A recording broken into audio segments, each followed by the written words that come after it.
কে নবীজির মাথা মোবারক শরীর থেকে আলাদা করবে? কে মুহাম্মদ সাল্লাল্লাহু আলাইহি সাল্লামকে হত্যা করবে? একজনও দাঁড়ায় না। হঠাৎ করে হযরত ওমর, তখন তো ইসলাম ধর্ম গ্রহণ করে নাই, হযরত ওমর আস্তে করে দাঁড়ায় গেলেন, নাঙ্গা তরবারি নিয়ে, খোলা তরবারি নিয়ে দাঁড়ায় বললেন, আমি আব্দুল্লাহর বেটা মুহাম্মদ। আমরা পড়ি সাল্লাল্লাহু আলাইহি ওয়াসাল্লাম। তারা বলেছিল আব্দুল্লাহর বেটা মুহাম্মদ, মুহাম্মদ সাল্লাল্লাহু আলাইহি সাল্লামের মাথা আমি শরীর থেকে আলাদা করে ফেলবো। হযরত ওমর রাদিয়াল্লাহু তাআলা আনহু নাঙ্গা তরবারি নিয়ে যখন রওনা হলেন, প্রতিমধ্যে নুয়াইম ইবনে আব্দুল্লাহ রাদিয়াল্লাহু তাআলা আনহু তিনার সঙ্গে দেখা হয়ে গেল। আব্দুল্লাহ রাদিয়াল্লাহু নুয়াইম ইবনে আব্দুল্লাহ রাদিয়াল্লাহু তাআলা আনহু বললেন, ওমর তুমি কই যাও? হযরত ওমর ডাক দিয়া কয়, মুহাম্মদ সাল্লাল্লাহু আলাইহি সাল্লামের মাথা আনার জন্য। জোরে কর নাউযুবিল্লাহ। তুমি মুহাম্মদ সাল্লাল্লাহু আলাইহি সাল্লামের শরীর থেকে মাথা মোবারক আলাদা করার পূর্বে, তিনার শরীর থেকে মাথা মোবারক আলাদা করার পূর্বে নিজের ঘরের খবর নাও। নিজে তো এখনো জানো না তোমার বোন এবং তোমার ভগ্নিপতি দুইজনে কালিমা পড়ে মুসলমান হয়েছে, ঈমান এনেছে। জোরে জোরে কোন সুবহানাল্লাহ। তুমি ওনাকে হত্যা করতে যাচ্ছ, নিজের খবর লও আগে। আল্লাহু আকবার বলে। আমার প্রিয় ভাইয়েরা, আমার বন্ধুরা, হযরত ওমর রাগান্বিত হয়ে গেলেন। কি বলো তুমি? কয়, হ্যাঁ আমি ঠিকই বলেছি। এবার হযরত ওমর রাদিয়াল্লাহু তাআলা দেরি করলেন না, আল্লাহর নবীর বাড়িতে যাওয়া, আল্লাহর নবীর বাড়িতে যাওয়া বন্ধ করে দিয়া ভগ্নিপতির বাড়িতে, বোনের বাড়িতে গেলেন। রাহমাতাল লিল আলামিন। তিনি দোয়া করলেন, আল্লাহ করেন না, আল্লাহু আকবার। আল্লাহর নবী ডাক দিলেন বৃহস্পতিবার রাতের বেলা। নবীজি আল্লাহ পাকের দরবারে ফরিয়াদ করলেন, আল্লাহ ইসলামের এই কঠিন পরিস্থিতিতে আপনি হযরতে ওমর রাদিয়াল্লাহু তাআলা তখন ইসলাম ধর্ম গ্রহণ করে নাই। আল্লাহর নবী দোয়া করলেন, আল্লাহ আবু জাহেল ইবনে হিশাম এবং ওমর এই দুইজনের যে কোনো একজনকে, যাকে আপনি পছন্দ করেন, যাকে আপনি ভালোবাসেন, তাদের দুইজনের যে কোনো একজনকে আপনি ইসলামের জন্য কবুল করে ইসলামের ঝান্ডা এবং ইসলামের শক্তি আরো বাড়ায় দেন। সুবহানাল্লাহ বলেন। নবীজি দোয়া করলে দোয়া কবুল নি? উমামা তার দি কথা কয় না। নবীজি দোয়া করলে দোয়া কবুল কিনা? আল্লাহ নবী দোয়া করতে দেরি, আল্লাহ পাক রব্বুল আলামিন দোয়া কবুল করতে দেরি করেন নাই। জোরে বলেন সুবহানাল্লাহ।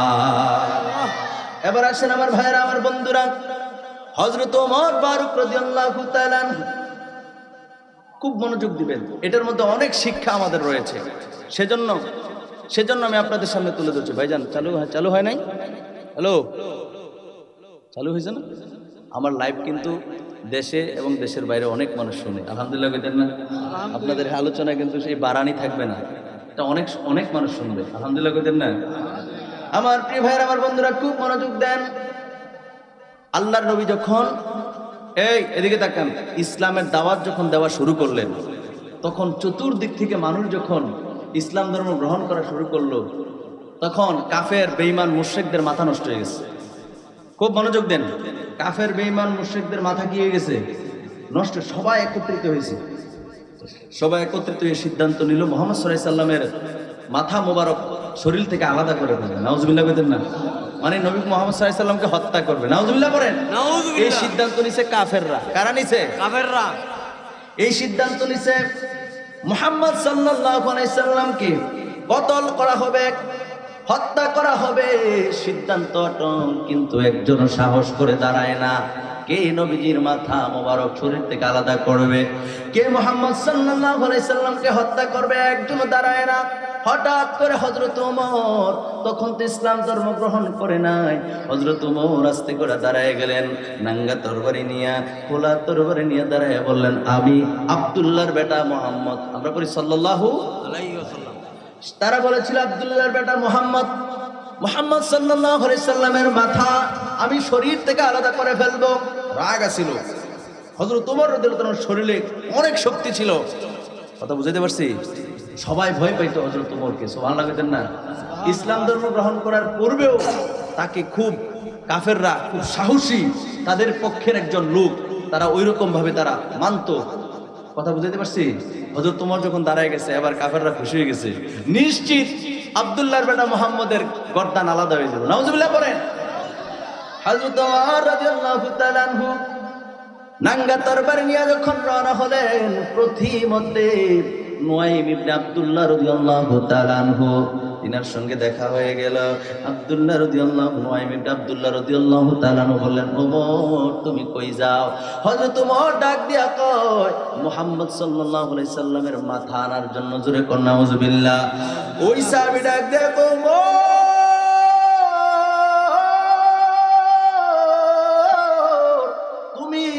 মুহাম্মদ সাল্লাল্লাহু আলাইহি সাল্লামের শরীর থেকে মাথা মুবারক আলাদা করার পূর্বে, তিনার শরীর থেকে মাথা মুবারক আলাদা করার পূর্বে নিজের ঘরের খবর নাও।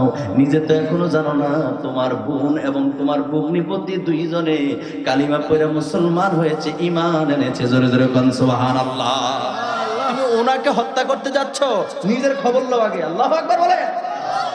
আমার প্রিয় ভাইয়েরা, আমার বন্ধুরা, হযরত ওমর রাগান্বিত হয়ে গেলেন। কি বলো তুমি? কয়, হ্যাঁ আমি ঠিকই বলেছি। এবার হযরত ওমর রাদিয়াল্লাহু তাআলা দেরি করলেন না। আল্লাহর নবীর বাড়িতে যাওয়া, আল্লাহর নবীর বাড়িতে যাওয়া বন্ধ করে দিয়া ভগ্নিপতির বাড়িতে, বোনের বাড়িতে গেলেন। গিয়া দেখেন ওই বোনের ঘরের থেকে আওয়াজ আসতেছে, কোরআন তেলাওয়াতের আওয়াজ। সুবহানাল্লাহ কন্যা। কোরআন তেলাওয়াতের গুনগুনে আওয়াজ শুনতেছে। দরজার মধ্যে এইভাবে ঠকঠক করে আওয়াজ দিলেন। আওয়াজ দিয়ে বললেন, দরজা খোলো। সুবহানাল্লাহ কইতেন না? আর জোরে বলেন সুবহানাল্লাহ। আমার ভাইরা, আমার বন্ধুরা রে, হযরত ওমর রাদিয়াল্লাহু তাআলা বোনের নাম ছিল ফাতেমা, আর বুনজামার নাম ছিল অর্থাৎ ভগ্নিপতির নাম ছিল যায়েদ ইবনে আবু সাইদ ইবনে যায়েদ। জোরে জোরে কোন সুবহানাল্লাহ। এই দুইজনকে কোরআন শিখাচ্ছে কে জানেন? নবীজির বিশিষ্ট সাহাবী হযরতে খাব্বাব রাদিয়াল্লাহু তাআলা। জোরে কোন সুবহানাল্লাহ। এই তিনি ওই সাহাবী দুইজনকে কোরআন শিখাচ্ছিলেন, পড়াচ্ছিলেন। সুবহানাল্লাহ কইতেন না? আমি আগে কিন্তু সুবহানাল্লাহ, আলহামদুলিল্লাহ, আল্লাহু আকবারের ওয়াজটা করে লেছি, ঠিক না? এবার যদি মহাব্বত করে আল্লাহু আকবার, আলহামদুলিল্লাহ, সুবহানাল্লাহ পড়েন, তাহলে আলোচনা আমারও সুন্দর হবে। আর আল্লাহ পাক রব্বুল আলামিন যদি একবার সন্তুষ্ট হয়ে যায় আমাদের সুবহানাল্লাহ, আলহামদুলিল্লাহ, আল্লাহু আকবারের জন্য, তাহলে আপনার আমার অতীতের সব ভুলভ্রান্তি আল্লাহ ক্ষমা করবেন নাকি করবেন না? চাইলে আল্লাহ ক্ষমা করে দিতে পারেন, ঠিক কিনা বলেন? এই জন্য একবার মহাব্বত করে পড়েন তো আল্লাহু আকবার, বলেন সুবহানাল্লাহ, করেন আলহামদুলিল্লাহ। এ আমার বারানির বাইরা রে,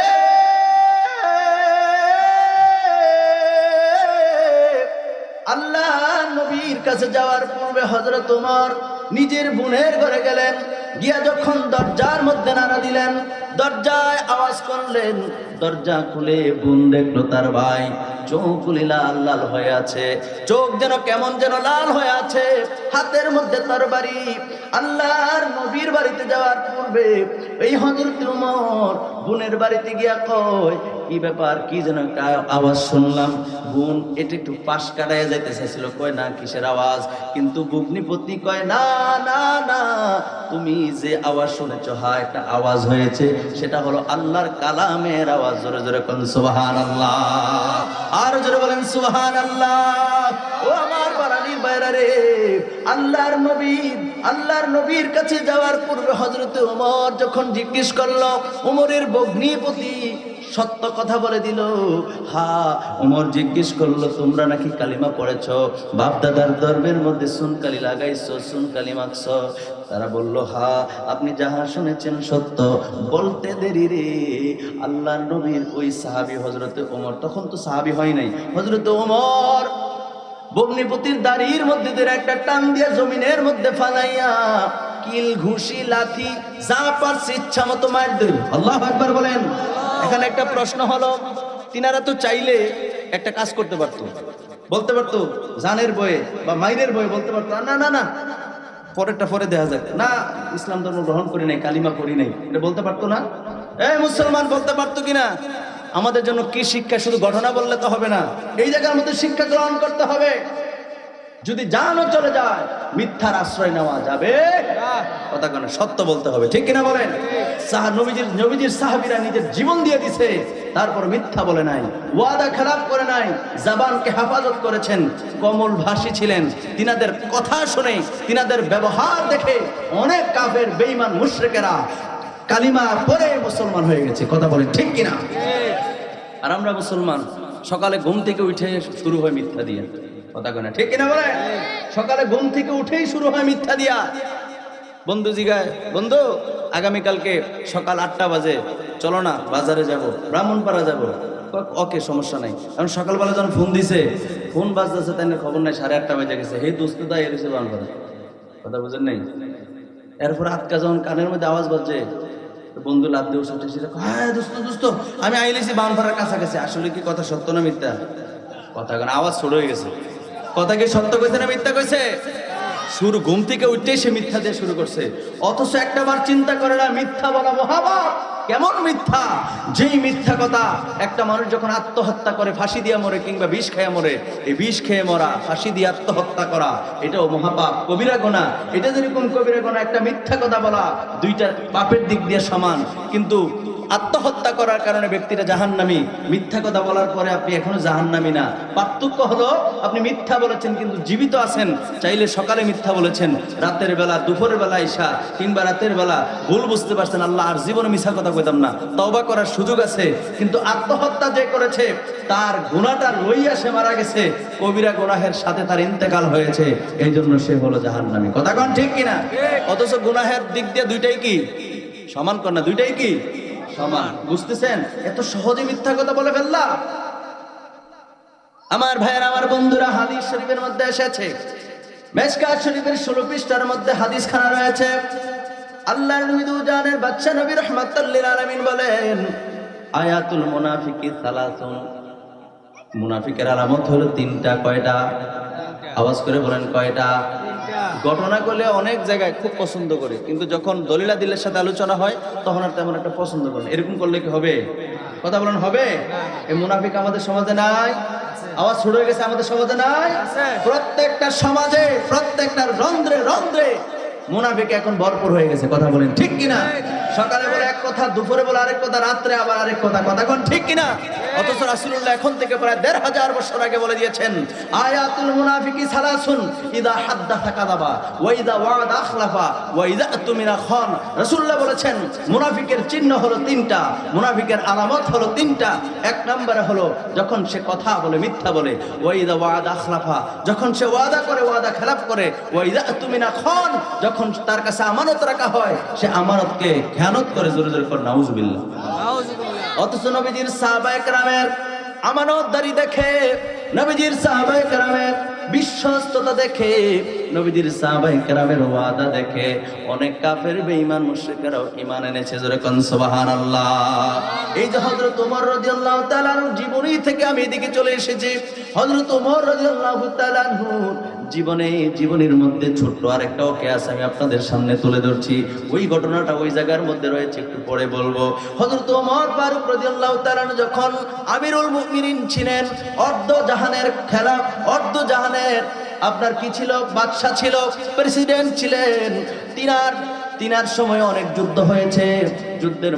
একটা যুদ্ধের মধ্যে অনেকগুলি কাফেরকে আটক করা হয়েছে। একটা কাফেরকে বন্দী করেছে, কিন্তু তারে বারবার বলা হয়েছে, যদি তুমি কালিমা পড়ে ঈমান আনো, মুসলমান হয়ে যাও, তাইলে আমি তোমাকে ছেড়ে দেব। সুবহানাল্লাহ কন্যা। হযরত ওমর বারবার সুযোগ দিছে, তুমি যদি ঈমান আনো, কালিমা পড়ো, মুসলমান হও, তাহলে ছেড়ে দেব। আর যদি ঈমান না আনো তাহলে তুমি তো কাফের, তোমাকে ছেড়ে দিয়ে তো ইসলামের ক্ষতি করা যাবে? কথা বলে, ইসলামের ক্ষতি করা যাবে না। এই জন্য হযরত ওমর রাদিয়াল্লাহু তাআলা তাকে বারবার সুযোগ দিলেন, যে তোমাকে বারবার সুযোগ দেওয়া হলো, তুমি যদি ঈমান এনে কালিমা পড়ো, তাহলে কালিমা পড়ে ঈমান আনো, তাহলে তোমাকে ছেড়ে দেওয়া হবে। যেরকম সুবহানাল্লাহ। কিন্তু বারবার সুযোগ দেওয়ার পরেও সে সুযোগটা গ্রহণ করে নাই। সর্বশেষ হযরত ওমর ফারুক রাদিয়াল্লাহু তাআলা আনহু সিদ্ধান্ত নিলেন, এই মালাউনের গর্দান থেকে মাথাটা একটা কূপ দিয়ে আলাদা করে দেওয়া হবে, কারণ কোন কাফের বেঈমান মুশরিককে ছাড়া যাবে না, সে তো এখন বন্দী। কথা কোন ঠিক কিনা? যখন হযরত ওমর রাদিয়াল্লাহু তাআলা সিদ্ধান্ত নিলেন, সিদ্ধান্ত নেওয়ার পরে সর্বশেষ বলা হলো, তোমাকে এখন, এই মনোযোগ দেন, সর্বশেষ বলা হলো তোমাকে এখন কতল করো। ওয়াদা কি জিনিস? এই ওয়াদা কি জিনিস? মুসলমান আমরা তো ওয়াদা খেলাফ করি খুব সহজে। দেখেন ওয়াদা সাহাবায়ে কেরাম কিভাবে পালন করেছেন। আল্লাহর নবীর এই বিশিষ্ট সাহাবী আমিরুল মুমিনিন হযরত ওমর ফারুক রাদিয়াল্লাহু তাআলা বলেন, তোমাকে শেষবারের মতো সুযোগ দেওয়া হলো, তোমার এখন গর্দান উড়িয়ে দেওয়া হবে, তোমার সর্বশেষ আর কোনো ইচ্ছা আছে নি? সুবহানাল্লাহ বলেন না? সুবহানাল্লাহ। এত আস্তে সুবহানাল্লাহ, জোরে বলেন সুবহানাল্লাহ। সুবহানাল্লাহ। ওই কাফের কয়, হ্যাঁ আমার তো এখন আমার শরীর থেকে গর্দান আলাদা করে দেওয়া হবে, মাথা আলাদা করে দেওয়া হবে, ঠিক আছে? যেহেতু জিজ্ঞেস করেছেন সর্বশেষ আর কোনো আমার কোনো চাওয়া আছে কিনা, আমার কোনো ইচ্ছা আছে কিনা? হ্যাঁ, আমার একটা ইচ্ছা আছে। আমার গলা শুকিয়ে গেছে, আমার এক গ্লাস পানি দেন, আমি পানি খাবো। সে সর্বশেষ ইচ্ছা করেছে এক গ্লাস পানি খাওয়ার জন্য। জোরে কন্যা সুবহানাল্লাহ। এবার এক গ্লাস পানি যখন নিয়ে আসলো, পানিটা যখন তার সামনে নিয়ে আসলো, তখন হযরত ওমর রাদিয়াল্লাহু তাআলা আনহু বলেন, এই বেটা, তুমি পানি পান করো। তুমি পানি পান করার তোমার সর্বশেষ ইচ্ছা ছিল, পানি পান করার পরে তোমার শরীর থেকে মাথাটা আলাদা করে দেওয়া হবে। আল্লাহু আকবার বলেন। ওই লোক বলল, ওমর, পানি যেহেতু আমার সর্বশেষ ইচ্ছা ছিল, বলেন তো দেখি পানি খাওয়া অবস্থায় আমার গর্দানে কোপ দিবেন নি কোনো? হযরত ওমর কয়, না, যতক্ষণ না পর্যন্ত এই গ্লাসের পানি তুমি পান না করবা ততক্ষণ পর্যন্ত তোমাকে হত্যা করা হবে না, হবে না, হবে না, আমি ওয়াদা দিলাম। যেরকম সুবহানাল্লাহ। কাফেরের মাথায় একটা বিটলামি বুদ্ধি আসলো। কাফের কয়, ঠিক আছে, যদি এই পানি পান করার আগ পর্যন্ত, পানি পান না করা পর্যন্ত আপনি আমাকে হত্যা না করেন, তাহলে দেন এই পানি আমি পান করব। হাতে নিয়া এই গ্লাসের পানিটা আস্তে করে জমিনে ফালাই দিছে। জোরে জোরে কন্যা নাউজুবিল্লাহ। জমিনে যখন ফালাই দিছে, তখন হযরত ওমর কয়, কি তুমি না পানি পান করবা? পানি পান করলেই তো আমার কল্লা শেষ। পানি পান করলেই কি আমার কল্লা শেষ? সামনে কইছেন এই পানি খাইলে আমার কল্লা শেষ হয়ে, তো পানি আমি জমিনে ফালাই দিছি, দেন এই পানি দেন, পানি দেন, আমি খাবো। এই পানিটা আমার দিতারলে আমি কি করব? খাবো। কথা বুঝতে পারছেন? এখন হযরত ওমর কয়, হায় হায়, আমি তো তার ওয়াদা দিছি পানি পান করলে তারপরে কি করব? কতল করব, তার আগে করব না, এটা তো আমার ওয়াদা। এখন তো এই পানি জমিন থেকে আবার দেয় কিভাবে? কথা বলেন, ঠিক কিনা বলেন? এবার হযরত ওমর রাদিয়াল্লাহু তাআলা নিজের ওয়াদা কি ঠিক রাখতে গিয়ে কয়, হায়, জমিন থেকে তো পানি উঠানো সম্ভব না, সুতরাং তারে ছেড়ে দাও, তারে ছেড়ে দাও, তাকে হত্যা করার দরকার নাই। জোরে কোন সুবহানাল্লাহ। কাফের মুক্তি পেয়ে গেল, শুধু ওয়াদার কারণে মুক্তি পেয়ে গেছে।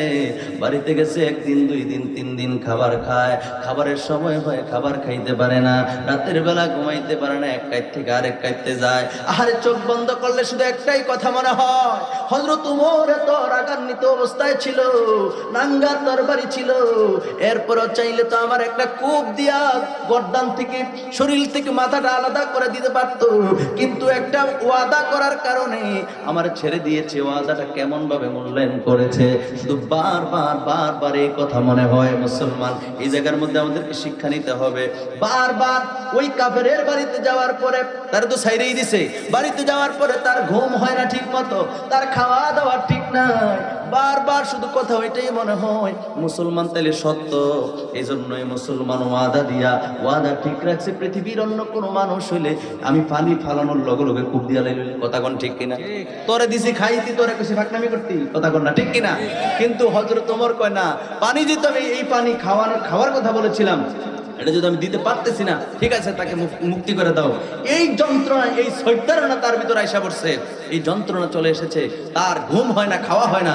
এরপরে 2-3 দিন পরে দৌড়াইয়া হযরত ওমর রাদিয়াল্লাহু তাআলা ওর কাছে আসলেন।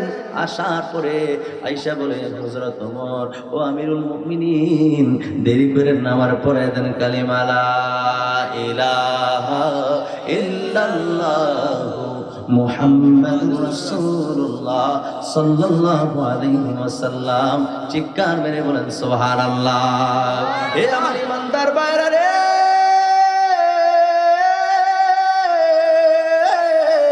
হযরত ওমর কালিমা পড়ায় দিছে, ঠিক, আমার দিকে খেয়াল করেন, হযরত ওমর কালিমা পড়ায় দিছে, ঠিক আছে।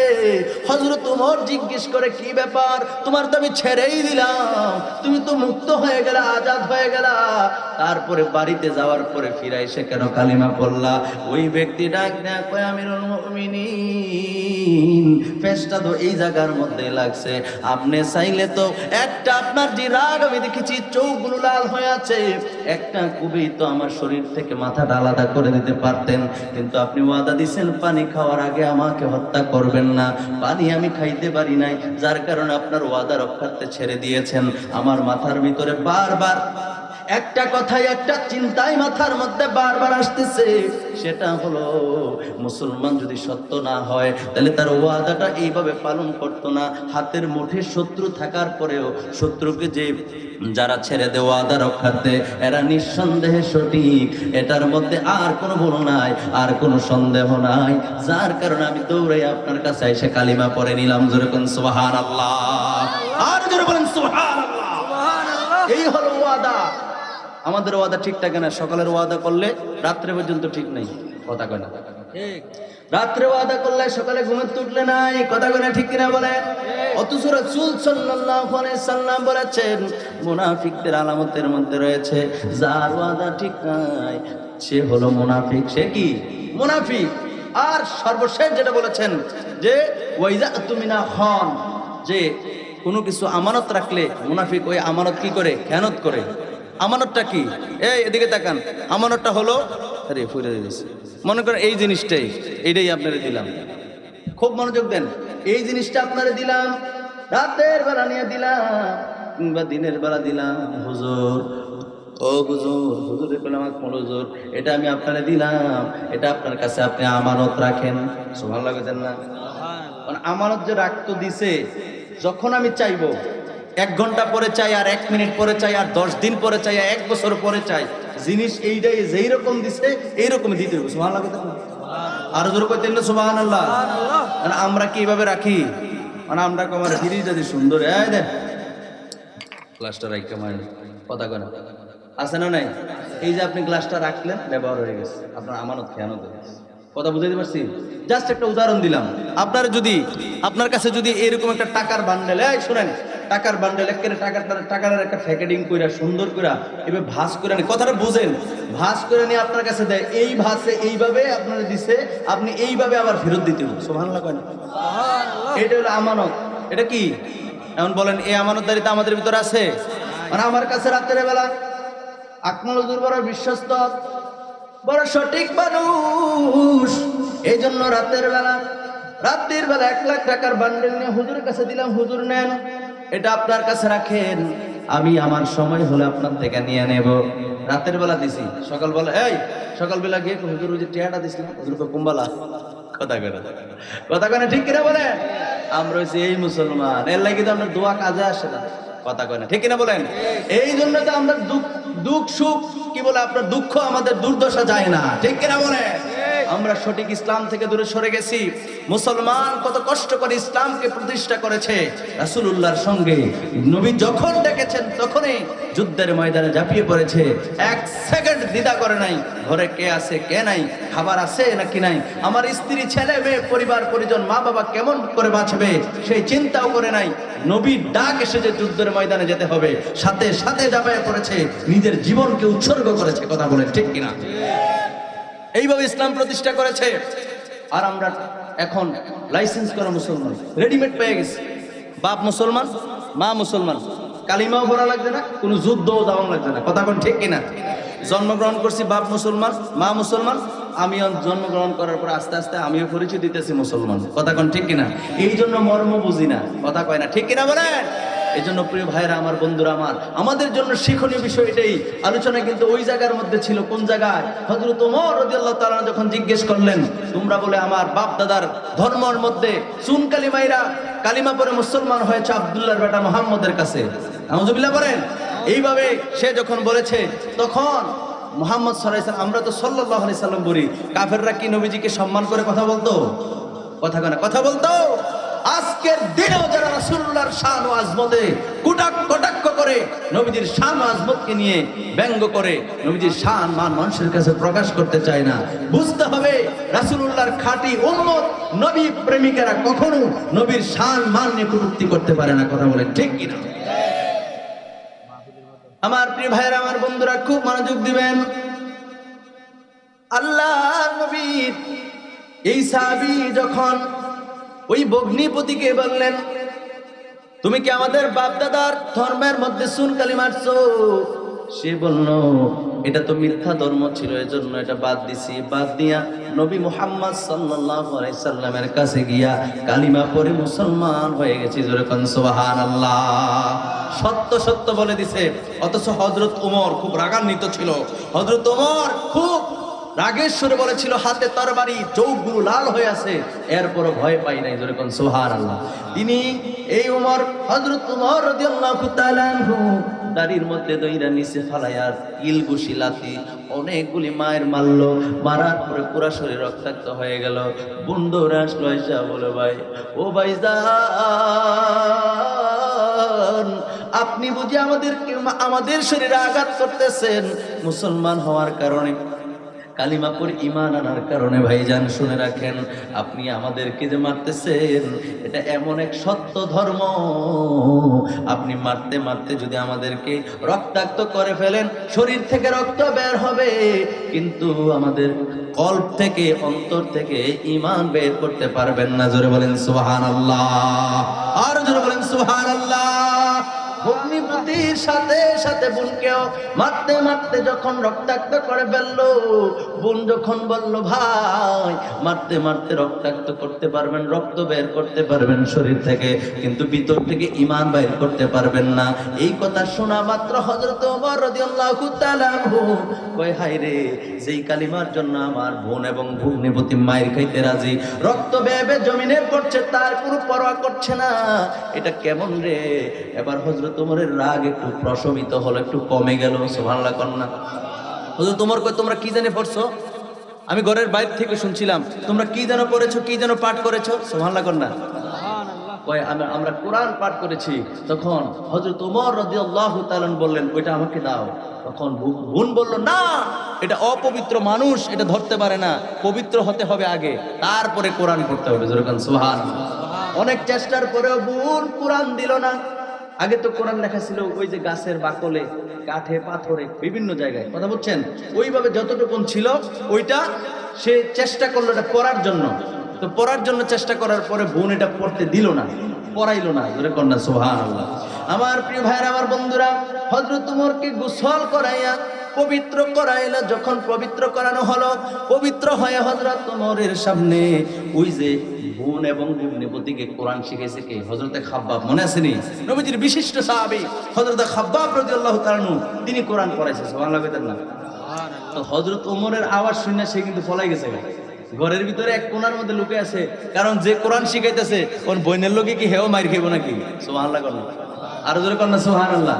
একটু পর্দার আড়ালে ছিলেন, একটু লুকায়িত ছিলেন। যখন হযরত ওমর কোরআন পড়ার জন্য প্রস্তুতি নিলেন, গোসল করলেন, পবিত্র হলেন, হযরতে খাব্বাব রাদিয়াল্লাহু তাআলা আনহু ওই লুকায়িত জায়গা থেকে বের হয়ে আসলেন। জোরে কোন সুবহানাল্লাহ। ওই ব্যক্তি হযরতে নবীজির সাহাবী ডাক দেয়া কয়, ওমর, আপনার জন্য একটা সুসংবাদ আছে। সুবহানাল্লাহ কন্যা। যেহেতু আপনার হৃদয় মোমের মতো গলে গিয়েছে, আপনার জন্য একটা সুসংবাদ আছে, সুসংবাদটা একটু পরে বলবো। এ খাব্বাব রাদিয়াল্লাহু তাআলা বলে, তাহলে পড়ো আমার সাথে। ওই যে কোরআন পড়তে চাইছে, পড়ো আমার সাথে। আমার সাথে পড়েন, বিসমিল্লাহির রহমানির রহিম। জোরে পড়েন, বিসমিল্লাহির রহমানির রহিম।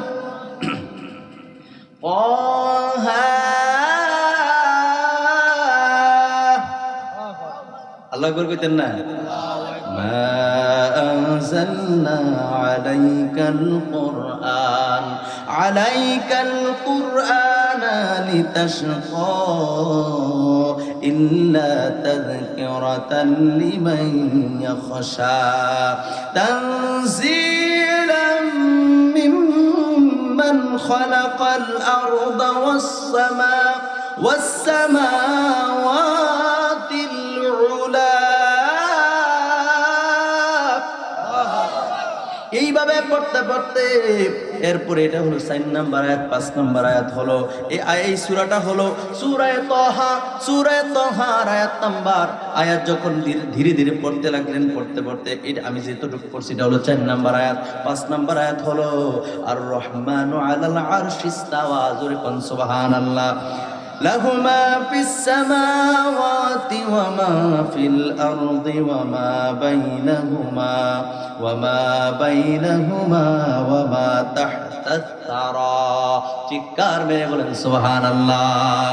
এইভাবে পড়তে পড়তে পড়তে পড়তে সূরা তাহার 14 নম্বর আয়াত পর্যন্ত পড়লেন। জোরে জোরে কোন সুবহানাল্লাহ। আয়াত কয়টা পড়ছে? মুসলমান ওয়াজ ঠিক মতো শোনা কয়টা পড়ছে? 14টা। পড়তে পড়তে মোট 14টা পড়ছে। কয়টা? সবাই জোরে কোন কয়টা? পড়তে পড়তে 14টা আয়াত পড়ল। 14টা আয়াত পড়ার পরে হযরত ওমর ডাক দিয়া কয়, আর দেরি করো না রে, যেই কোরআনের জন্য মায়ের খাইলা, যে ঈমান আনলা, ঈমানের জন্য মায়ের খাইতে রাজি, যেই নবীর কাছে গিয়া কালিমা পড়ে ঈমান এনেছ, ওই নবীর কাছে নিয়ে চলো, আমাকে তাড়াতাড়ি মুহাম্মদ সাল্লাল্লাহু আলাইহি সাল্লামের কাছে নিয়ে চলো। কারণ ভিতরের মধ্যে হেদায়েতের নূর যিনি দিয়েছেন তিনি কে? আরে জোরে কন্যা তিনি কে? আপনাদের আওয়াজ শুরু হয়ে যেতেছে, আমার ওয়াজটাও দুর্বল হয়ে যেতেছে। একটু আওয়াজ করে শ্রোতাদের মনোযোগ এবং আওয়াজের কাছে বক্তাদের কিন্তু আলোচনার স্পৃহা আসে। কথা বলেন ঠিক কিনা? আমার প্রিয় ভাই, আমার বন্ধুরা খুব মনোযোগ দেন। আল্লাহ নবী দু জাহানের বাদশা নবী রাহমাতাল লিল আলামিন নবীজির কাছে নিয়ে যাওয়ার জন্য হযরত ওমর ফারুক রাদিয়াল্লাহু তাআলা বেকুল হয়ে গেলেন। ও প্রাণের মাওলা, আপনার দরবারে ফরিয়াদ, আবু জাহেল ইবনে হিশাম অথবা ওমর ইবনুল খাত্তাব রাদিয়াল্লাহু তাআলা আনহু, দুইজনের যে কোনো একজনকে আপনি ইসলামের পথে কবুল করে দিয়ে ইসলামকে শক্তিশালী করে দেন। জোরে জোরে বলেন সুবহানাল্লাহ।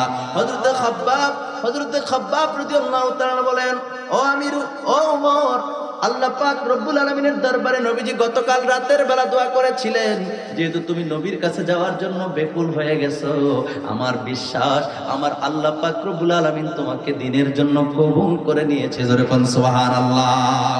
আল্লাহর নবী সাফা পর্বতের পাশে হযরত আকরাম রাদিয়াল্লাহু তাআলা আনহুর ঘরের মধ্যে অবস্থান করছিলেন। সুবহানাল্লাহ বলেন না? এখন কাফেররা না কারফিউ জারি করে রাখছে, নবী মুহাম্মদ সাল্লাল্লাহু আলাইহি সাল্লামকে পাইলে শরীর থেকে মাথা আলাদা করে দিবে। জোরে কোন নাউযুবিল্লাহ। আল্লাহর নবী তখন আকরাম রাদিয়াল্লাহু তাআলা আনহুর ঘরের মধ্যে অবস্থান করছেন।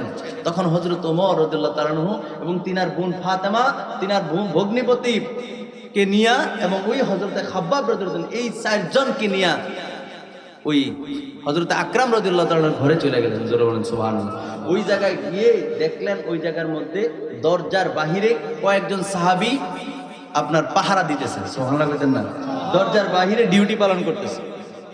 এর মধ্যে হযরতে আপনার তলহা, হযরতে কি তলহা এবং হযরতে হামজা, এই দুইজন ছিল বিশিষ্ট সাহাবী। সুবহানাল্লাহ বলেন না? যেই মাত্র হযরতে হামজা দেখলো হযরত ওমর আইতাছে, এখন না কারফিউ জারি করা, কথাটা বুঝেন নাই? হামজার শরীরে, হযরতে হামজার রাদিয়াল্লাহু তাআলা শরীরের মধ্যে একটা পাওয়ার চলে আসছে। বলছে যদি হযরত ওমর টের বেটের করে, এক কবে হযরত ওমরের গর্দান থেকে মাথাটা আলাদা করে ফেলবো। আল্লাহু আকবার বলেন। মানে ঘটনা ঘুরে গেছে, কথাটা বুঝতেছেন? কিন্তু হযরত ওমর কিন্তু আর যুদ্ধ করার জন্য বা নবী করিম সাল্লাল্লাহু আলাইহি সাল্লামের মাথা মোবারক নেওয়ার জন্য আসতেছে না, কারণ তার ভিতরে হেদায়েতের নূর ঢুকে গেছে। সুবহানাল্লাহ কন্যা।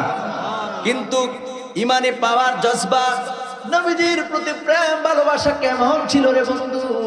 হযরতে হামজা রাদিয়াল্লাহু তাআলা আনহু বলেন, হযরত ওমর, এই যে ওমর আসতেছে, ওমর যদি টের বেটের করে, হেরফের করে, এক কবি তার মাথা আলাদা করে ফেলবো। আল্লাহু আকবার বলেন। যখন ওমর কাছাকাছি চলে আসলো, আসার পরে একটু মাতামাতি একটু আওয়াজ চলে আসলো, রুমের ভিতরে নবীজি আছেন। এর মধ্যে এই যে হামজা, হযরতে হামজা রাদিয়াল্লাহু তাআলা আনহু মনের ভিতরে এই যে মনে মনে কথা বললেন, যদি টের বেটের করে কল্লা আলাদা করে ফেলবো, এটা আমার আল্লাহ জানে নাকি জানে না? কথা করে আল্লাহ বান্দার মনের খবর জানে নাকি জানে না? আওয়াজ করে বলেন, জানে নাকি জানে না? আমার প্রিয় ভাইয়েরা, আমার বন্ধুরা, হুজুর চলে আসছে নাকি? হুজুর আসছে? নারে তাকবীর, আল্লাহ জোরে মোহাম্মদ, নারে তাকবীর, আল্লাহু আকবার, নারে রিসালাত। প্রধান মেহমানের আগমন, প্রধান মেহমানের আগমন, আল্লামা মুফতি কারি মোহাম্মদ গোলাম কিবরিয়া সাহেবের আগমন। জোরে বলেন মারহাবা। হুজুর তো অনেক দূর থেকে এসেছেন, ঠিক না বলেন? অনেক দূর থেকে এসেছেন, সুতরাং একটু তো রেস্ট নিতে হবে, কথা বলেন ঠিক কিনা? আমি হয়তো আমার নির্দিষ্ট সময় হিসাব অনুযায়ী আর তেমন বেশি সময় নাই, তবে হুজুর যখন আসবে ছেড়ে দেব। আলহামদুলিল্লাহ বলেন, আর জোর পান আলহামদুলিল্লাহ। আমার প্রিয় ভাইয়ের মনোযোগ আছে আপনাদের? হুজুর যখন আলোচনা করবে তখন শুনবেন, খুব সুন্দর আলোচনা রাখেন, আলহামদুলিল্লাহ কইতেন না? প্রিয় ভাইরা আমার, বন্ধুরা আমার, আল্লাহ পাক রব্বুল আলামিন বান্দার মনের খবর জানে না কি জানে না?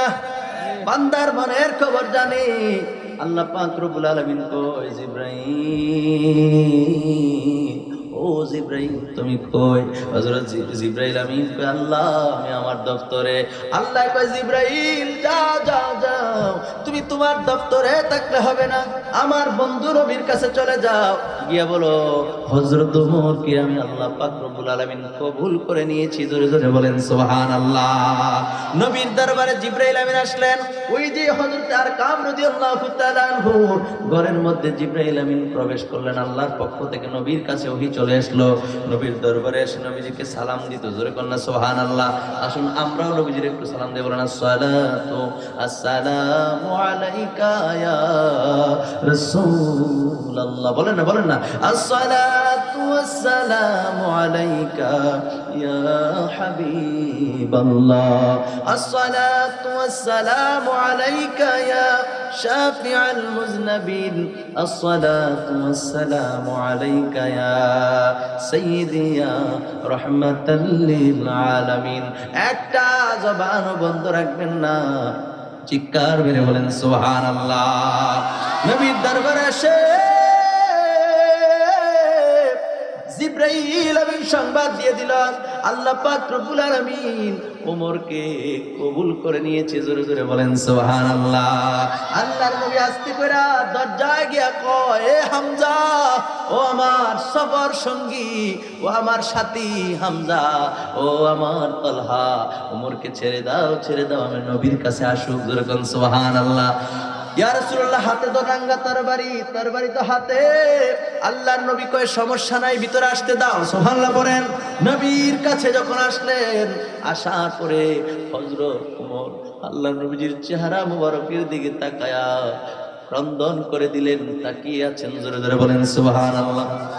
কত মায়ার চেহারা, কত সুন্দর চেহারা, নবীজির চেহারা মুবারকের দিকে তাকায় আছেন। আর ডাক দিয়া কয় নবী গো,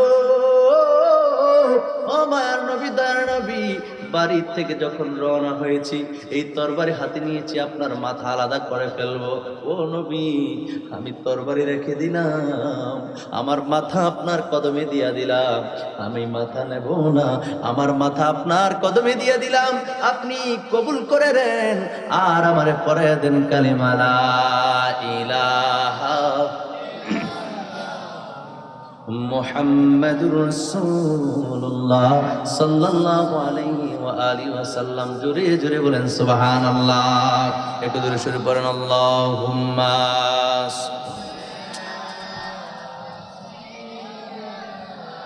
মাওলানা মুহাম্মদ ওয়া আলা আলি সাইয়্যিদিনা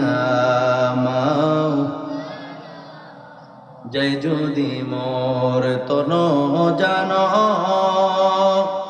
এতে নাই মোর ভাবনা, জয় যদি মোর তন জান, এতে নাই মোর ভাবনা, যতদিন থাকবে প্রাণ দয়ালে নবীকে ভুলব না। আল্লাহুম্মা সাল্লি আলা মাওলানা মুহাম্মদ ওয়া আলা আলি মাওলানা। আমার প্রিয় ভাইরা, আমার বন্ধুরা, মনোযোগ আছে নি আপনাদের? একটু আওয়াজ করে বলেন মনোযোগ আছে কিনা? বন্ধুরা রে আমার, হযরত ওমর ফারুক রাদিয়াল্লাহু তাআলা আনহু কালিমা পড়ে ঈমান এনেছেন। ঈমান আনার পরে আল্লাহর নবীকে এতক্ষণ পর্যন্ত যে কথাগুলো আমি বলেছি, এই কথাগুলো আমার মন গড়া কোনো কথা নয়। আল্লামা জালালউদ্দিন সুয়ুতী রাহমাতুল্লাহি আলাইহির লিখিত তারিকুল খুলাফা নামক কিতাবের মধ্যে উল্লেখ আছে। সুবহানাল্লাহ কন্যা। আল্লামা জালালউদ্দিন সুয়ুতী তিনি যেমন তেমন ইমাম নয়, তিনি জামানার একজন মুজাদ্দিদ ছিলেন। সুবহানাল্লাহ পড়েন। 2 লক্ষের উপরে হাদিস তিনার মুখস্থ ছিল এবং একবার দুইবার না 75 বার আমার নবীর সঙ্গে দেখা হয়েছে। সুবহানাল্লাহ পড়েন। আরে জালালউদ্দিন সুয়ুতী 75 বার দেখলো নবীজি। বলেন জালালউদ্দিন সুয়ুতী 75 বার দেখলো নবীজি। আরে এতবার দেখিয়াও নবী তৃপ্তি তাহার হলো না। মদিনা মদিনা আশিক মুমিনের ঠিকানা। বলেন মদিনা মদিনা আশিক মুমিনের ঠিকানা। ওই মদিনা যাব আমরা হইয়া নবীর দিওয়ানা। মদিনা মদিনা মুমিনের ঠিকানা। বলেন মদিনা মদিনা। নবীর প্রিয় সাহাবী হযরত আবু বকর সিদ্দিকী। বলেন নবীর প্রিয় সাহাবী হযরত আবু বকর সিদ্দিকী। আরে ভালোবেসে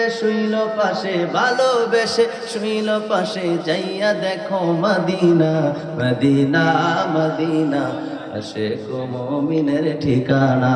বলেন মদিনা মদিনা আশিক মুমিনের ঠিকানা। আরে ওই মদিনা যাব আমরা হইয়া নবীর দিওয়ানা। মদিনা মদিনা আশিক মুমিনের ঠিকানা। বলেন মদিনা মদিনা আশিক মুমিনের ঠিকানা। একটা জবানও বন্ধ রাখবেন না, চিৎকার মেরে বলেন সুবহানাল্লাহ। এ আমার বারানি খন্দকার বাড়ির যুব সমাজের উদ্যোগী মাহফিলে উপস্থিত ভাইরা রে, আল্লাহর নবীর বিশিষ্ট সাহাবী হযরত ওমর ফারুক রাদিয়াল্লাহু তাআলা আনহু ইসলাম ধর্ম গ্রহণ করার পরে নবীজিকে জিজ্ঞেস করলেন, ইয়া রাসূলুল্লাহ, আপনি যে কালিমা পড়ে ইসলাম ধর্ম মুসলমান, এই যে আমরা এখন মুসলমান হয়ে গেলাম, আমরা তো সত্য, সুবহানাল্লাহ কন্যা। আল্লাহর নবী বললেন, হ্যাঁ সত্য, সুবহানাল্লাহ কন্যা।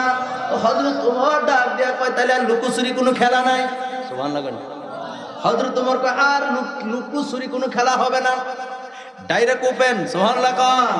আয় হায় নবী গো, ও মায়ার নবী, আমরা যেহেতু সত্য, এখন থেকে প্রকাশ্যে নামাজ হবে, প্রকাশ্যে আজান হবে, প্রকাশ্যে জামাত হবে, প্রকাশ্যে নামাজ হবে, প্রকাশ্যে দ্বীনের দাওয়াত হবে।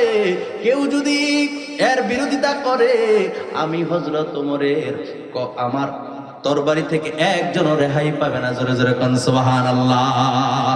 এরপরে হযরত ওমর রাদিয়াল্লাহু তাআলা আনহু তিনি যখন এই ঘোষণা দিলেন, হায় হায় হায়, আল্লাহর নবী দোয়া করেছেন, সেই দোয়া কবুল হয়ে গেছে। তিনি যখন এই ঘোষণা দিলেন, দেওয়ার পরে 2টা সারি হলো মুসলমান। হযরত কি 6ষ্ঠ হিজরিতে, অর্থাৎ মানে আল্লাহর নবীজির দ্বীনের দাওয়াত, ইসলামের দাওয়াত দেওয়া শুরু করছেন, এর 6ষ্ঠ বছরে হযরত ওমর রাদিয়াল্লাহু তাআলা কালিমা পড়ে মুসলমান হয়েছেন, সুবহানাল্লাহ পড়েন। তিনার পুরুষদের মধ্যে মুসলমানের সংখ্যা 39 কিংবা 40 নম্বরে তিনি মুসলমান হয়েছে, জোরে বলেন সুবহানাল্লাহ। তিনি কি করলেন, এবার 2টা সারি করলেন।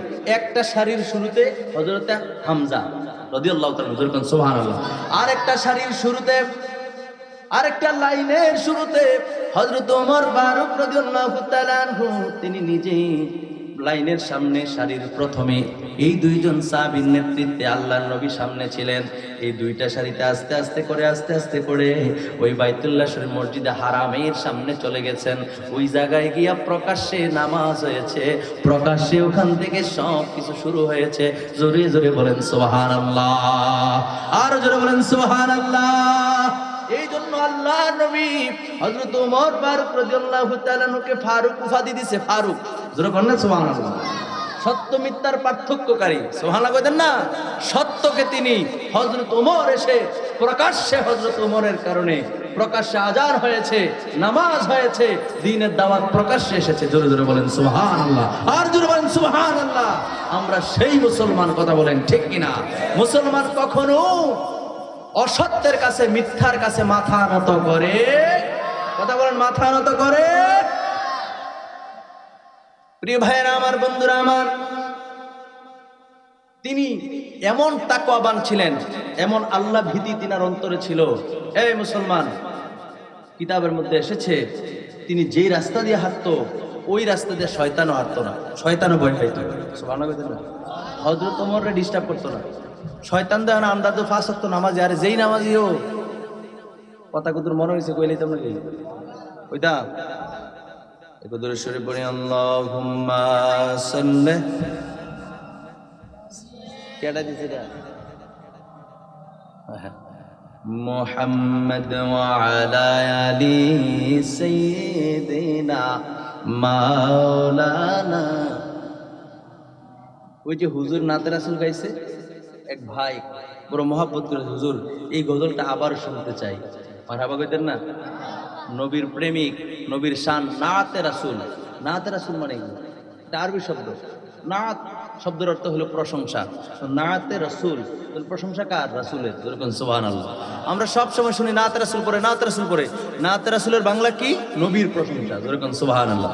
তো নবীর প্রশংসা তারাই শুনতে চায় যাদের অন্তরে আমার নবীর প্রেম ভালোবাসা রয়েছে। কথা বলেন ঠিক কিনা?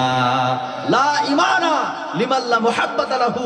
রাসূলুল্লাহ পরে বলেছেন, যার অন্তরে নবীর প্রেম নাই, যার অন্তরে রাসূলুল্লাহর ভালোবাসা নাই, যার অন্তরে রাসূলুল্লাহর মুহাব্বত নাই, লা ঈমানা, তার ঈমান নাই। আল্লাহু আকবার বলেন। এজন্য নবীজির ভালোবাসা আগে। কথা কোন ঠিক কিনা? নবীর ভালোবাসা যদি না থাকে তাহলে আপনার নামাজ, আপনার রোজা, আপনার হজ, আপনার যাকাত, আপনার দাড়ি, আপনার টুপি, আপনার পাঞ্জাবি, আপনার আবা, আপনার কাবা, আপনার দান সদকা, রুকু সাজদা, তাসবিহ তাহলিল কোনটাই আল্লাহর দরবারে মঞ্জুর হবে না। কথা বলেন ঠিক কিনা? প্রমাণ কোথায়? প্রমাণ কি? দেখেন, মুনাফিক যারা রাসূলুল্লাহর কথা বলতে চায় না তারা হলো মুনাফিক। আল্লাহর কোরআন কয়, আমি কইলে না আপনারা আমার লোকের রাগ হইতেন। কথা কোন ঠিক কিনা বলেন? আমার সাথে বলেন, বিসমিল্লাহির রহমানির রহিম। ওয়া মিনান নাসি মান ইয়াকুলু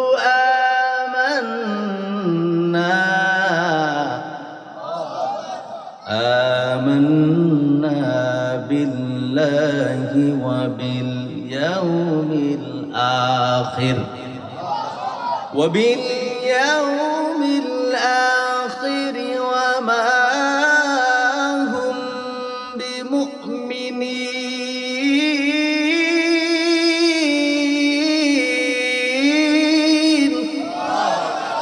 এই কথা কার?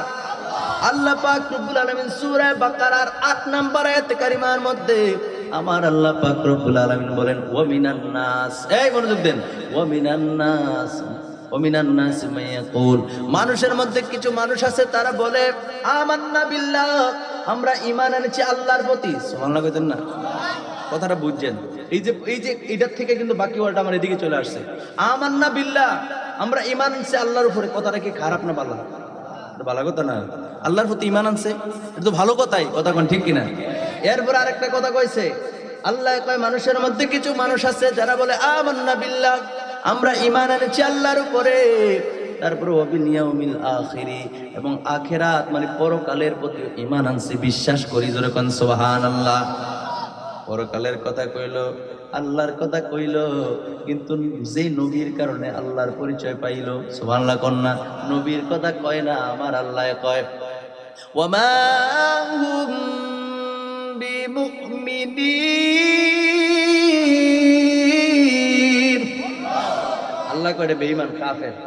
কে কয়? ও আল্লাহ, কথা তো ভালোই কইলো, কথা বুঝেন। আল্লাহ কইলো যে তোমারে বিশ্বাস করে। আল্লাহ কিছু মানুষ তো কইলো তোমারে বিশ্বাস করে, পরকালকে বিশ্বাস করে, তারপর তুমি কও এরা বেঈমান। কথা কার? আহারে কনা, কথা কার? মাইকের আওয়াজ যত দূর যায়, যদি মনে করেন যে আমি ভুল আলোচনা করছি, স্টেজে আসে, আইসা বলেন যে হুজুর কেন ভুলভাল আলোচনা করেন, এটা আল্লাহর কথা। আল্লাহকে মানার পরে, পরকালকে মানার পরে আল্লাহ কয় এরা বেঈমান। আল্লাহ কয় কি এরা কি? কারণটা কি? এটা তাফসির যদি পড়েন দেখবেন যে এরা হলো মুনাফিক। কারণ নবীর কথা যে না বলে সে হলো মুনাফিক। কথা বলেন ঠিক কিনা? আল্লাহর কথা কইলেন তো আল্লাহর পাইলেন কই? তো নবীর মাধ্যমে। নবী তো বলেছেন 360 মূর্তির পূজা ছাড়াও এক আল্লাহর ইবাদত করো। সুবহানাল্লাহ পড়েন।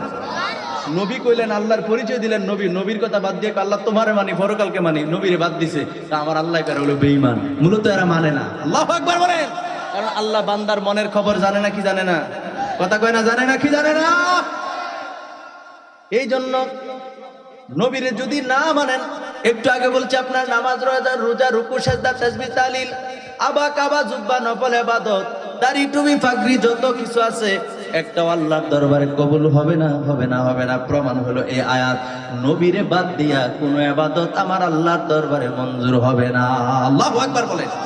এই জন্য আমরা নবীর কথা বলি। কথা বলেন ঠিক কিনা? নবীর শান মান আমরা বলি। কথা বলেন ঠিক কিনা?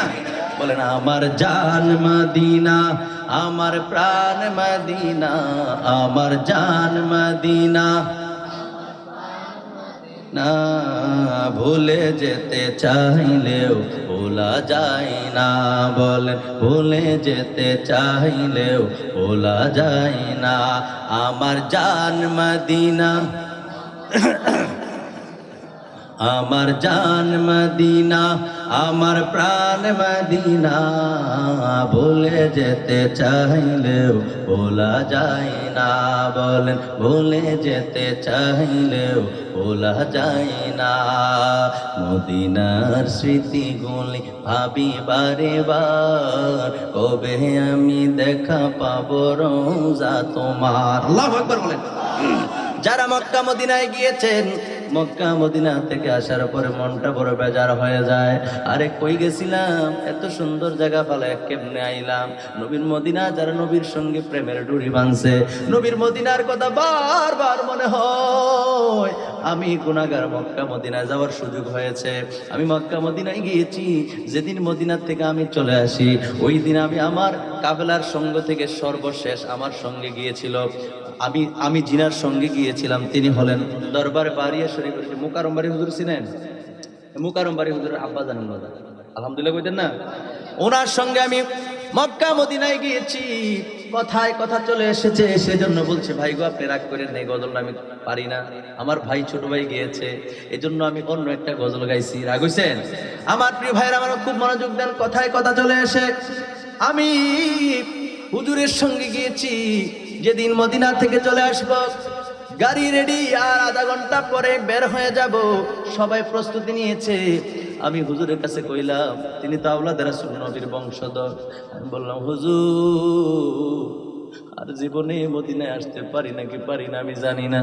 আমার যদি আর একটা বার অনুমতি দেন, আমি একটা দৌড় দিয়া নবীজির রওজা শরীফের কাছে যাব। সবুজ গম্বুজ মোবারক দেখা চোখটা বন্ধ কইরা আমি একটু ধ্যান করব, সাথে সাথে আবার চলে আসবো, দেরি করব না।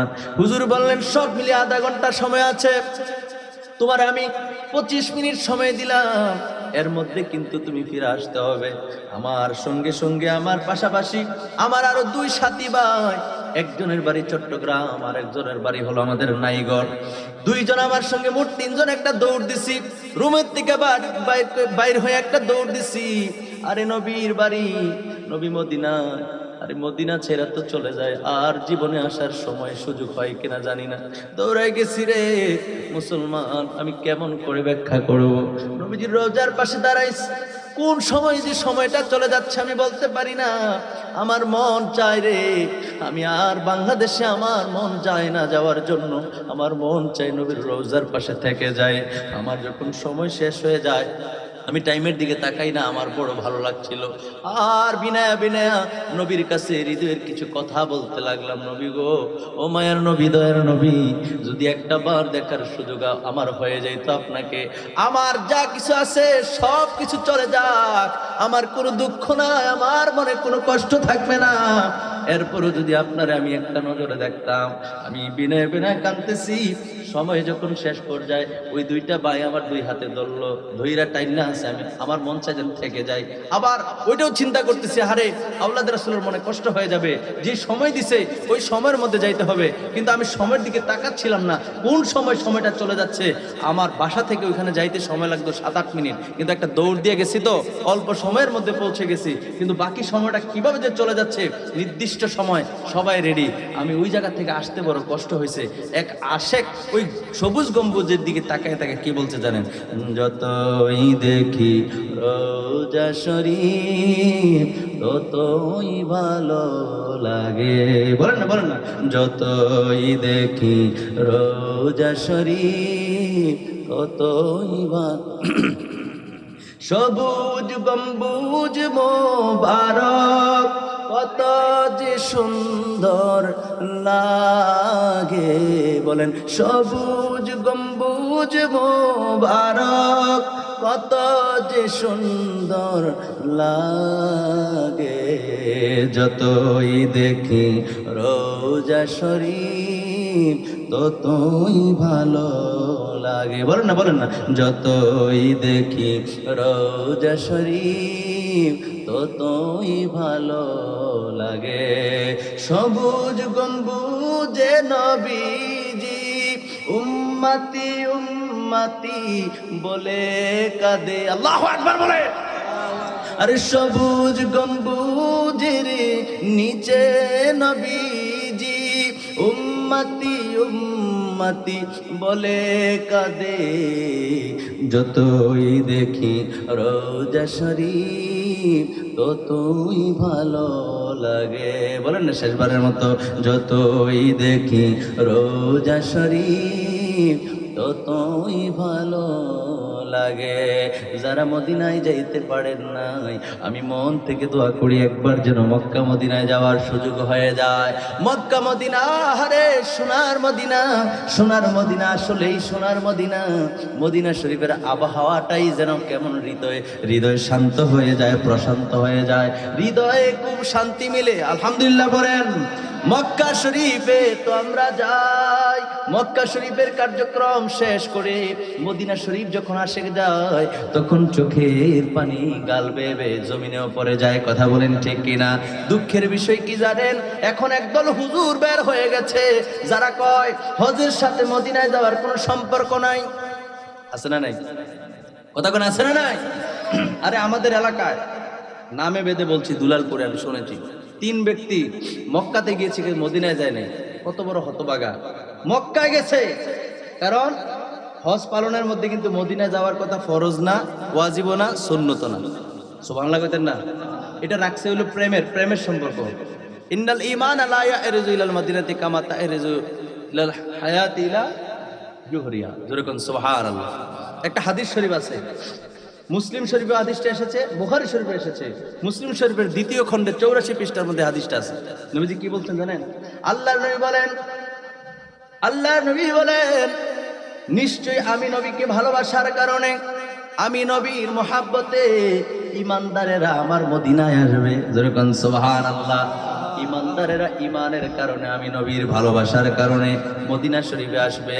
যেমনি ভাবে সাপ তার গর্তের মধ্যে প্রবেশ করে। সুবহানাল্লাহ কন্যা। সাপ কই যায়? কথা কেন? সাপ কোন দিকে যায়? দিন শেষে সে তার গর্তে যায় না? আল্লাহ নবী বলছেন ইমানদারেরা ইমানের কারণে আমি নবীর মদিনায় আসবে। যেরকম সুবহানাল্লাহ। তো হজ পালন করার পরে যদি মদিনায় যাওয়া ফরজ হইতো, ওয়াজিব হইতো, সুন্নত হইতো, সবাই যাইতো। কথা কোন ঠিক কিনা? কথা কোন না ঠিক কিনা? কিন্তু নবীজি এটা এমন এক প্রেমের ডুরি বাঁধে দিছে, যাদের ইমান আছে, ইমানের কারণে আমি নবীর মদিনায় আসবে। তাহলে বোঝা যায় ওই 3 ব্যক্তির ইমান নাই, জন্য মদিনায় যায় নাই। কথা কোন ঠিক কিনা? ইমানদারেরা মদিনায় যাবে। নবী উদাহরণও দিয়েছেন, যেমনি ভাবে সাপ তার গর্তে প্রবেশ করে। সুবহানাল্লাহ কোন না? সাপ যেরকম গর্তে যায়, ইমানদাররা মদিনায় যাবে। যেরকম সুবহানাল্লাহ। বুঝতেছেন আমার কথা? অসুবিধা হচ্ছে না তো? এই জন্য প্রিয় ভাইরা আমার, বন্ধুরা আমার, রাসূলুল্লাহর সঙ্গে আমাদের প্রেমের ডুরি বান্দার দরকার আছে না নাই? কথা কোন না আছে না নাই? এই জন্য নামাজ ছেড়ে দিবেন নাকি? নামাজ ছেড়ে দেওয়া যাবে? রমজান মাস আসতেছে সামনে, রমজানের রোজা ছেড়ে দেওয়া যাবে? না, সত্য কথা বলতে হবে, ওয়াদা ঠিক রাখতে হবে, আমানতদারিতা ঠিক রাখতে হবে। একটা ভোটের জন্য কিংবা কোনো একটা স্বার্থ হাসিলের জন্য সকালে এক কথা, দুপুরে আরেক কথা, রাত্রে যেন আরেক কথা না হয়। কথা কন ঠিক কিনা? ঈমান আমাদের বড়, ঈমান আমল। মনে রাখবেন, ঈমান যদি আপনার না থাকে আপনার জিন্দেগি বরবাদ। কথা বলেন ঠিক কিনা? এই জন্য ঈমান আকীদাকে ঠিক রাখতে হবে, এরপরে আপনার বাকি সব কাজ। কথা কয় না ঠিক কিনা বলেন? কুফরি মতবাদ যারা বিশ্বাসী, কুফরি আকীদায় যারা বিশ্বাসী, তাদের থেকে দূরে থাকেন।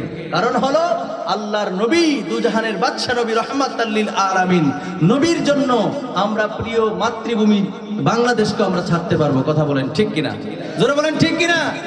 আমার ধন সম্পদ চলে যায়, যাক, আল্লাহ আপনাকে যা দিয়েছে মনে রাখবেন, সব যদি আপনার চলেও যায়, আপনি সব সময় দোয়া করবেন, আল্লাহ আমার ঈমান যেন না যায়, আল্লাহ আমার ঈমান যেন না যায়।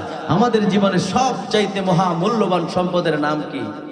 আওয়াজ করবেন, মহামূল্যবান সম্পদের নাম কি? আমার প্রিয় ভাইয়ের, আমার বন্ধুরা, আল্লাহকে ভয় যদি বান্দা করে, আল্লাহ পাক রব্বুল আলামিনকে যদি বান্দা ভয় করে রে, তাইলে বান্দা কখনো খারাপ কাজে লিপ্ত হতে পারে না। আল্লাহর ভয় যদি বান্দার অন্তরে থাকে গো, তাহলে বান্দা কখনো নামাজ ছাড়তে পারে না, বান্দা কখনো রমজানের রোজা ছাড়তে পারে না, বান্দা কখনো মিথ্যা কথা বলতে পারে না, বান্দা জিনা করতে পারে না, বান্দা সুদ খাইতে পারে না, ঘুষ খাইতে পারে না, পরের হক মাইরা খাইতে পারে না, মা বাবার সঙ্গে খারাপ আচরণ করা সম্ভব না। যদি বান্দার মনে, বান্দার দিলের মধ্যে আল্লাহ পাক রব্বুল আলামিনের ভয় থাকে। কথা বলেন ঠিক কিনা? কেমন ভয়? যেহেতু হযরত ওমর ফারুক রাদিয়াল্লাহু তাআলা আনহুর জীবনী নিয়ে কিছু কথা বলেছি এবং তিনার জীবনী থেকে কিছু আমরা শিক্ষা গ্রহণ করেছি। কথা বলেন ঠিক কিনা?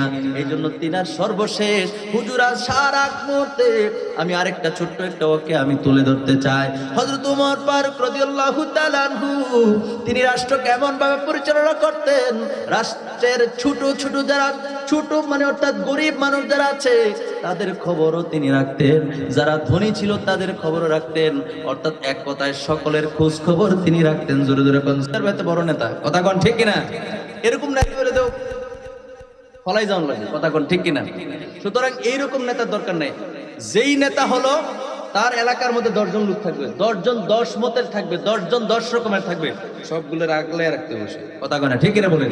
আমার দল যেটাই হোক, এটা যদি ক্ষমতায় থাকে তো অন্য দলে যে আছে তারে কত কই নিলে আল্লাহ যা করে বলবে। তো এরকম যদি নেতার বৈশিষ্ট্য হয় তাহলে তো আপনার আমার অবস্থা এক সময় খারাপ হইব। কথা কয় না ঠিক কিনা বলেন? এরকম নেতা হওয়া দরকার, আদর্শবান। হ্যাঁ কিদা ভাই? হ্যাঁ, যদি কেন বলছি, যদি আপনার আমার মধ্যে ওই বৈশিষ্ট্য থাকে। কোন বৈশিষ্ট্য? যে আমি প্রতিটা মানুষকে ভালোবাসবো, আল্লাহর সৃষ্টি হিসেবে সবাইকে ভালোবাসবো। সবাইকে ভালোবাসলে বলেন তো দেখি, তার এরিয়ার মধ্যে যে যে আকীদার থাকুক, যে যে দলের থাকুক, কেউ কি বাদ পড়বো? কথা কয় না, বাদ পড়বে? হযরত ওমর রাতের বেলা বের হয়ে যেতেন, ছদ্মবেশ নিয়ে, যেন কেউ না চিনে, ছদ্মবেশ নিয়ে তিনি রাতের বেলা বের হয়ে যেতেন। একদিন রাতের বেলা ঘুরতেছে, রাতের অন্ধকারে হঠাৎ করে দেখে একটা ঘরের ভিতরে দুইজনে কথা কয়। দুইজনের কথোপকথন, দুইজনের কথাবার্তার আওয়াজ শুনে তিনি আস্তে করে, ঘরের মধ্যে কি আলোচনা হচ্ছে তিনি আস্তে করে কান্ডারে একটু কান খাড়া করে শুনলেন যে কি বলে। দেখলেন ঘরের মধ্যে মা এবং মেয়ে কথা বলতেছে। সুবহানাল্লাহ কন্যা, মা মেয়ে দুইজনে কথা বলতেছে। ওই মেয়ের বাবা দুনিয়ায় বেঁচে নাই, মা দুধ বিক্রি করে সংসার পরিচালনা করে। মা যখন দুধের মধ্যে আসতেছে, নারে তাকবীর, না এটা মানি না আমি, জোরে মহব্বত দেন, নারাই তাকবীর, আল্লাহু আকবার, নারাই রিসালাত। প্রধান মেহমানের আগমন, প্রধান বক্তার আগমন, শুভেচ্ছার স্বাগতম। আল্লামা মুফতি কারি মোহাম্মদ গোলাম কিবরিয়া হুজুরের আগমন, শুভেচ্ছার স্বাগতম। এ বারানীবাসীর পক্ষ থেকে লাল গোলাপ শুভেচ্ছা, মাহফিল কমিটির পক্ষ থেকে লাল গোলাপ শুভেচ্ছা।